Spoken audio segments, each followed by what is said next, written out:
Hey everyone, and welcome to The Explainer. I'm thrilled to have you here today. If you're a focused learner looking to really unpack the complexities of global supply chain risks, well, you're in exactly the right place. Today, we're diving deep into the Sustainability Accounting Standards Board, or SASB, framework for containers and packaging. Specifically, we're going to focus on an area that can literally make or break a modern business: ethical sourcing and supply chain management. Let's get started. Think about it for a second. When you grab a delivery off your porch or, crack open a cold drink, how much actual risk is hiding in that plain cardboard box or that aluminum can? It's so easy to just look right past everyday packaging, but behind those ordinary items hides an immense, frankly staggering level of raw material consumption. Just to put this into perspective, the world produces hundreds of millions of metric tons of paper and cardboard packaging every single year. That's enough to wrap around the globe multiple times over. And where there is massive consumption, there is massive environmental and financial risk for the manufacturers producing it and the investors backing them. So today we're going to pull back the curtain and see exactly how the world's leading sustainability standards track and manage that exact risk. So here's our game plan for today. First, we'll tackle the raw material mountain. Second, we'll map out environmental risks and brand value. Third, we'll look at the third-party certification shield. Fourth, tracking sustainable wood fiber. And finally, tracking sustainable aluminum. All right, Section 1, the raw material mountain.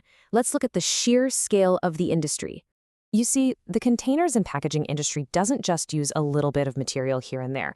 We're talking about extracting absolutely massive global volumes of resources, predominantly wood fiber and aluminum. Because the scale is just so huge, SASB actually carved out a highly specific disclosure topic just for supply chain management. If you look at the metrics companies actually have to report, it comes down to total wood fiber procured and total aluminum purchased. We are quite literally talking about mountains of physical materials that have to be meticulously accounted for, down to the metric ton. Okay, moving on to Section 2, environmental risks and brand value, the financial stakes. Packaging manufacturers basically have two paths they can go down, and the SASB standards make the stakes incredibly clear. How you source these raw materials is an absolutely crucial supply chain consideration. On one hand, you've got the consequences of getting it wrong. I mean, adverse environmental impacts from irresponsible sourcing will directly threaten a brand's value. But beyond just bad PR, it can actively drive up material cost by totally destabilizing supply chains. No manufacturer or investor wants to see that, right? But then, on the flip side, sustainable production acts as a massive catalyst. When companies actually step up and meet customer demand for sustainably produced packaging, they protect their brand value and unlock entirely new markets. It's a pretty stark contrast. You're looking at either extreme financial vulnerability or a massive strategic advantage. Which brings us to Section 3, the third-party certification shield. Let's see how they mitigate these supply risks.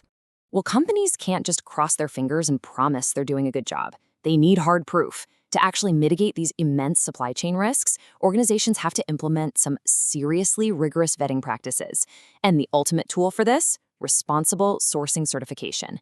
Basically, these are strict third-party standards applied internally and across all suppliers, proving without a doubt that materials were sustainably produced. Think of this certification as a vital shield. It's the verifiable proof that ESG investors demand when they're analyzing a balance sheet, and honestly, it's exactly what environmentally conscious consumers are looking for when they're scanning the store shelves. All right, Section 4, tracking sustainable wood fiber. We're looking at SASB metric RTCP 430A.1. The accounting reality of this SASB standard is actually pretty stark. It requires two very specific data points. First up, the total weight, in metric tons, of all wood fiber-based raw materials procured during the reporting period. And hey, this isn't just the obvious stuff either. The standard dictates that this includes all inputs processed to be sold as a finished good. So that means recycled materials, virgin raw materials, and even goods consumed directly during the production process itself, the whole shebang. The second data point, the exact percentage of that total weight coming from certified sources. You just take the certified weight, divide it by the total weight, and boom, there's your percentage.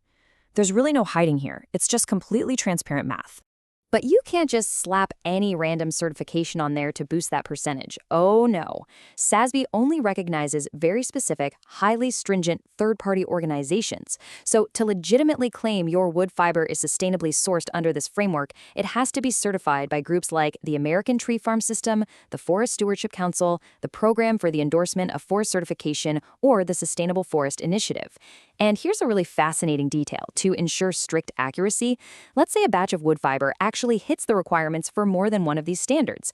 The company can still only account for it once. There is absolutely zero double counting allowed in these sustainability metrics.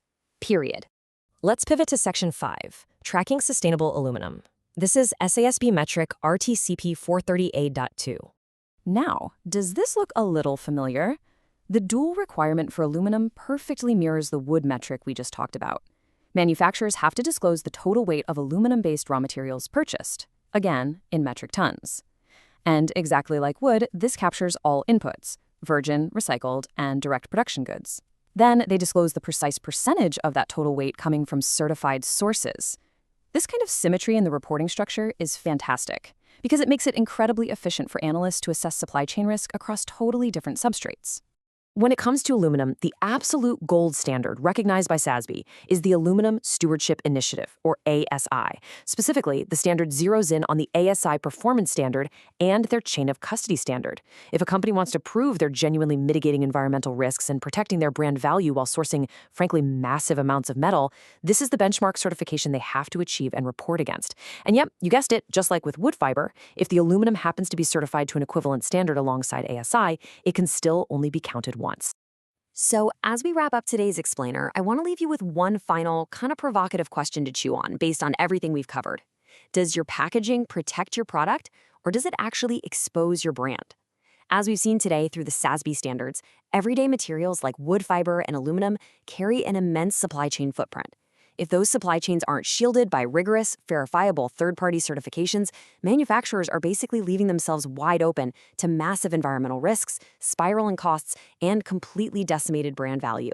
Thank you so much for joining me to unpack this one. I hope this deep dive into ethical sourcing empowered you with a much clearer picture of the packaging industry. Keep learning, and I'll catch you in the next explainer.